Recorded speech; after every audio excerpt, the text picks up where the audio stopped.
I've been trying to avoid writing about the pandemic as a whole because I think everyone spends all day, every day, involuntarily being forced to reckon with the fact that we're just having to go on with our silly little days while the world is ending. But then Sydney announced that it was going to extend lockdown for another month, and suddenly every other thought left my head.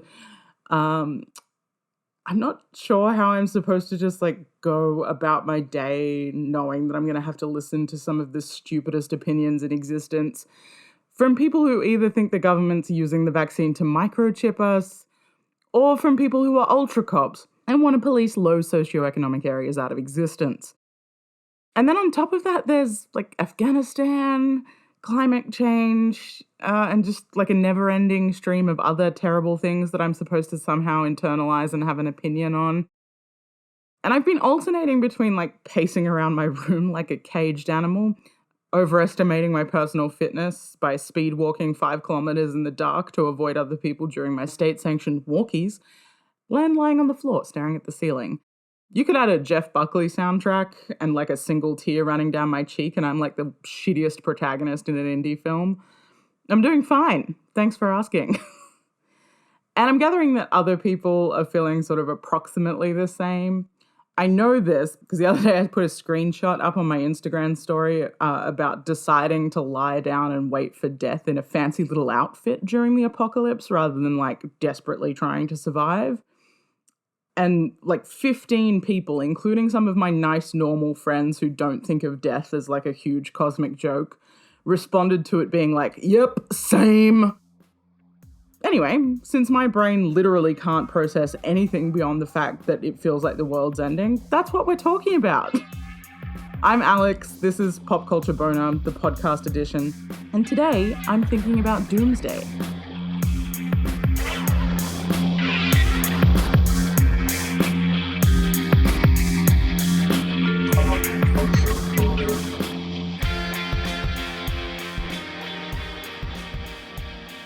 Okay, so to be honest with you, I've been kind of mulling over some iteration of this episode since March of 2020. When the pandemic was first declared to be a pandemic, I thought it would be kind of nifty to look at films like Contagion and see how the reality of a highly contagious airborne virus measured up to the cinematic expectation of it. But the more this whole thing wore on, the stronger the impulse was to just put that on the back burner. It's really hard to look at reality versus the movies in a light way when the actual problem at hand is just sort of happening outside your door. So I didn't do it, and here I am a year and a half later, still experiencing the same issue. I actually think with more time and somehow even less distance, I've got a bit of a different idea of how to approach this. So inspiration came from a couple of places. Pre-pandemic, one of my favorite shows to watch was Doomsday Preppers, which, like the title suggests, was a show about America's weirdest people and the tens of thousands of dollars that they spent on preparing for whatever version of the apocalypse they saw coming. Some of them were religious zealots, some of them thought the Earth was going to turn on its axis, and some of them just had sort of reasonably sensible concerns about climate change taken to the absolute logical extreme. And I've been thinking about those people a lot because essentially the pandemic has made a lot of their concerns a reality. But I get the sense that none of them have actually used their bug out bags to get the hell out of Dodge yet. The second piece of inspiration came when Bo Burnham released his widely acclaimed comedy special Inside on the 30th of May 2021. If you haven't watched it, it's about being trapped inside your house while the world ends. It's pandemic art. But the good kind, not the kind like the movie with the guy from Riverdale in it about the COVID-23 virus and quarantine camps. It's funny, and it's also extremely upsetting, which is sort of where I sit emotionally most days anyway. And while I was watching it for the 15th time, I started wondering if the preppers on Doomsday Preppers were having sort of similar thoughts. I started thinking too hard about other people's emotional inner lives, is what I'm saying. Between Doomsday Preppers and Inside, there's two versions of how the end of the world plays out, and they're worlds apart. So I want to spend some time unpicking what the Doomsday Preppers shown on TV were up to, why that doesn't jibe with reality, and what an actual piece of pandemic art tells us about how we're really processing disaster. If at any point throughout the episode you hear me using the words unprecedented times, I want you to pause this podcast, come find me, and just box my ears, okay? Okay. Let's get into it, shall we? Doomsday Preppers premiered on the National Geographic Channel in 2011. The basic premise of the show is that Practical Preppers, a disaster preparedness and survival company, comes out with a camera crew to the strongholds of some of America's biggest preppers to rate their preps, while also giving the audience some stats on the likelihood of each prepper's end-of-the-world scenario happening. Each prepper's dream disaster scenario, or at least the one that they're kind of most afraid of, varies wildly. They're afraid of everything from electromagnetic pulses wiping out the power grid to literal Judgment Day and everything in between.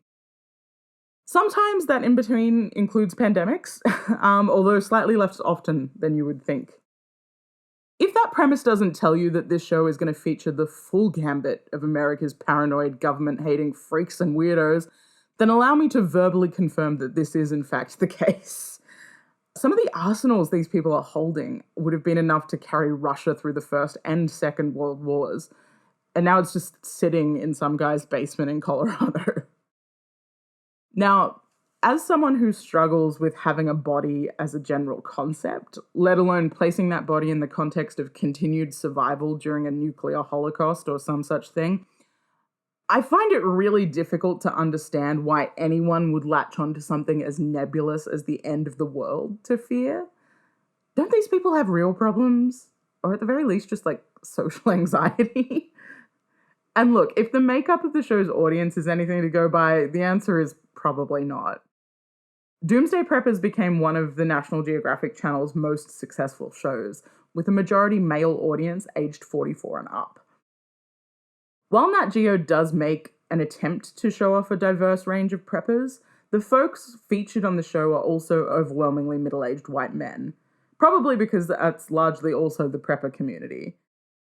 There's one episode where a nice woman is showing off her self-sustaining garden where she intends to ride out the impacts of a huge tectonic shift in the Midwest and use bee products like honey and wax to barter with travelers fleeing from the cities. And she says, it can be really hard to feel like you're part of the prepper community when politically and ethically you don't align with a lot of the other preppers. She's one of the few people featured without a huge cachet of weapons, and one of the few women featured who doesn't actively talk about defending herself from would-be rapists with deadly weapons. Survivalism isn't a new concept. Human beings love to prophesize the end of days, meaning that there's always a subset of people who see those predictions and go, I think the fuck not.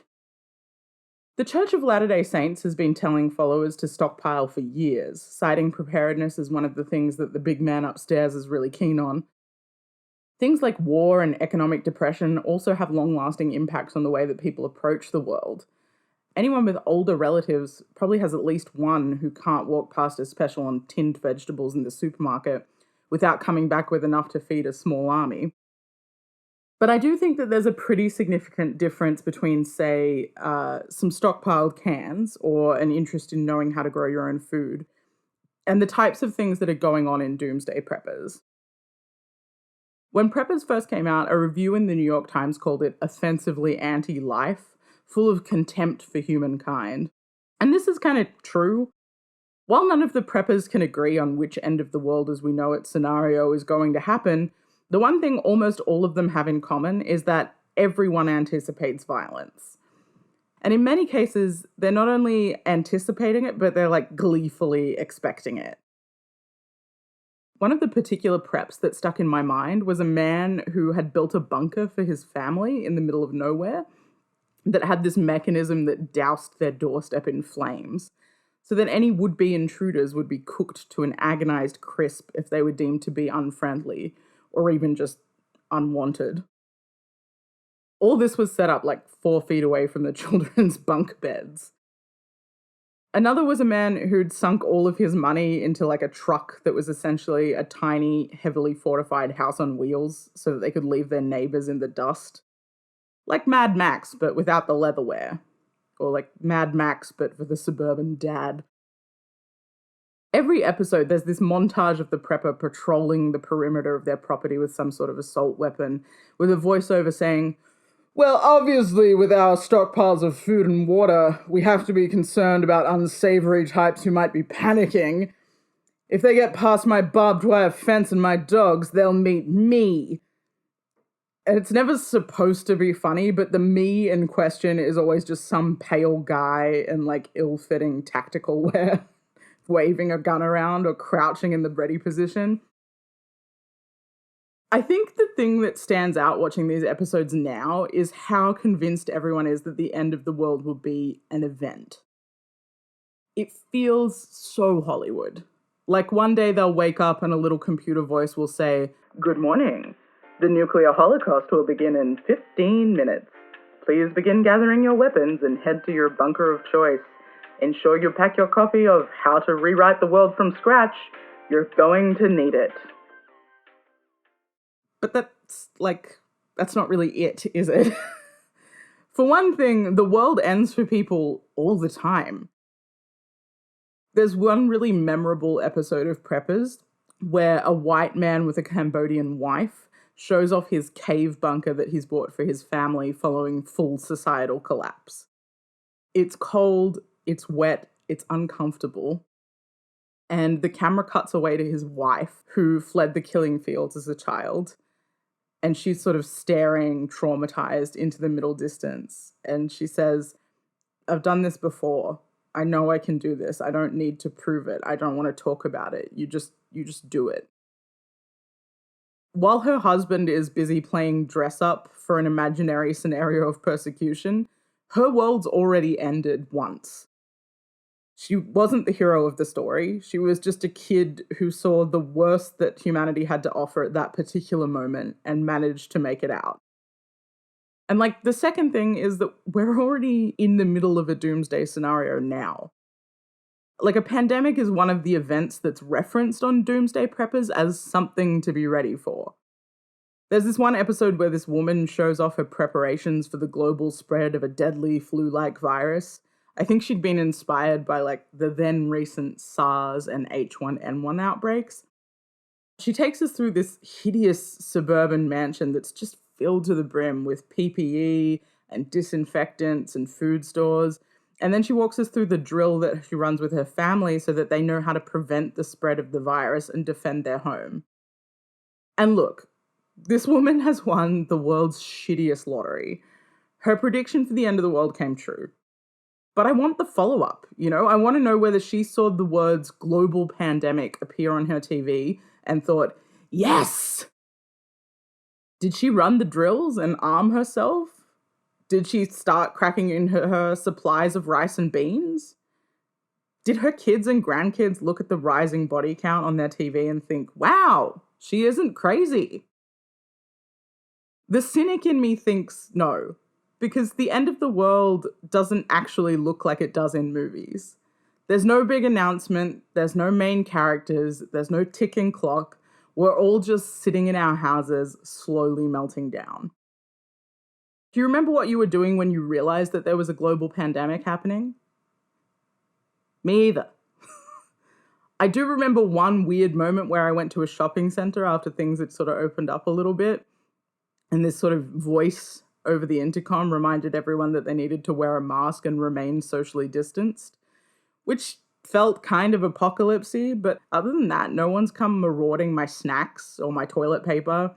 No one's attempted to take my virtue, and I've definitely never thought, shit, I wish I owned a firearm.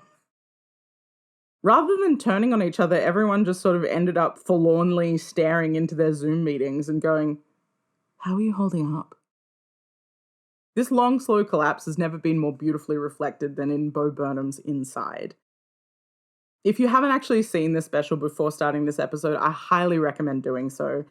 But to give you a very brief summary, Inside is filmed predominantly in one room, and it features Bo Burnham endlessly referring to and unpicking the types of internet culture that made him famous in the first place, largely through song, but also through some small written sketches. The songs careen between tones in a way that I think would be kind of unsettling if it weren't for the fact that we're all feeling pretty emotionally frayed anyway. A song about the heavenly mundanity of a white woman's Instagram veers off into a 15-second sidebar about missing dead parents. A song about addressing problematic behavior spirals into a self-reflexive punch-on about the nature of accountability. At one point, he just weeps into the camera. Vulture called it a Cindy Sherman-esque self-portrait where instead of unpacking versions of femininity, Burnham is unpacking versions of online personas. In short, it's kind of the perfect piece of art for this time and place. Inside somehow manages to tackle the end of the world as we know it, but in a way that feels, at times, pretty painfully authentic.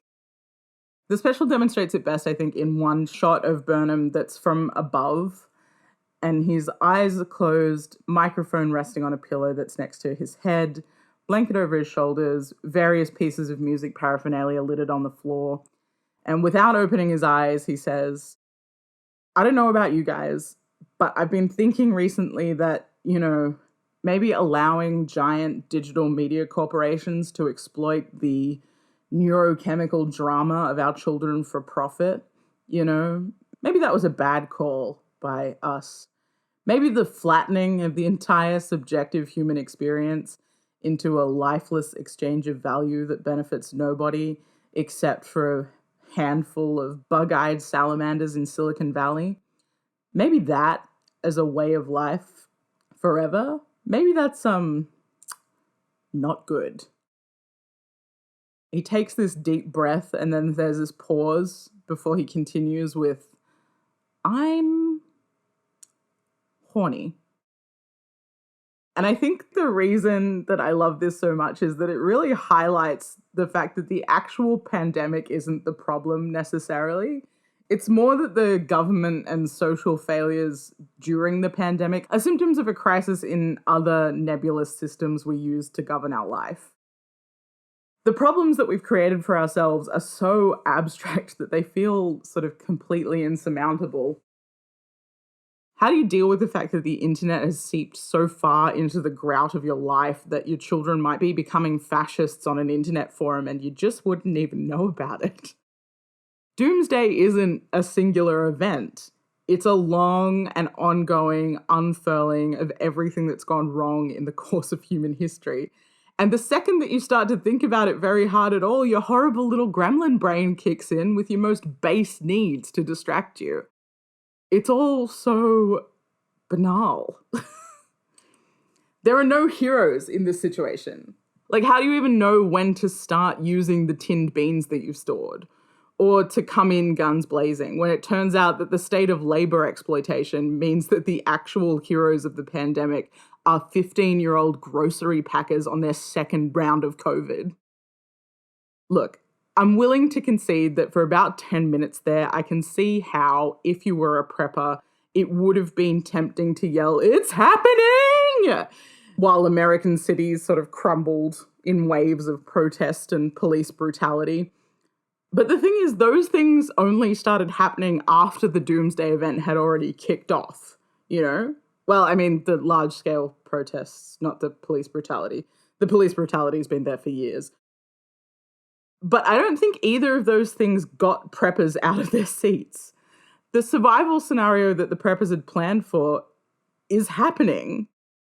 And instead of guns blazing, it looks more like the kind of self-mutilating introspection that we see on Inside. I don't think this is the Doomsday event that the preppers had planned for, because they're not really being called to action. Wesley gave me this wonderful quote from Frank Herbert's 1965 novel Dune that I think really applies here. Forever seeking, forever prepared, and forever unready.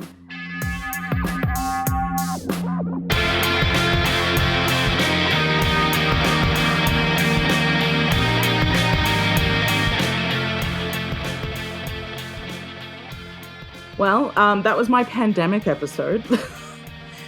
We can put that to bed now, thank God.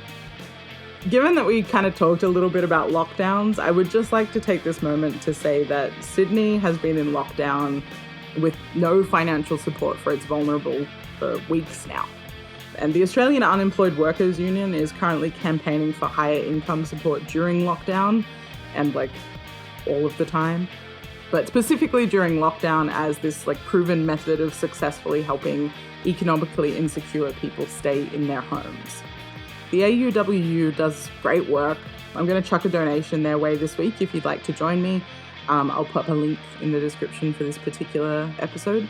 Otherwise, talk to me about the end of the world next time you see me at the pub, if we're ever allowed at the pub again. Peace.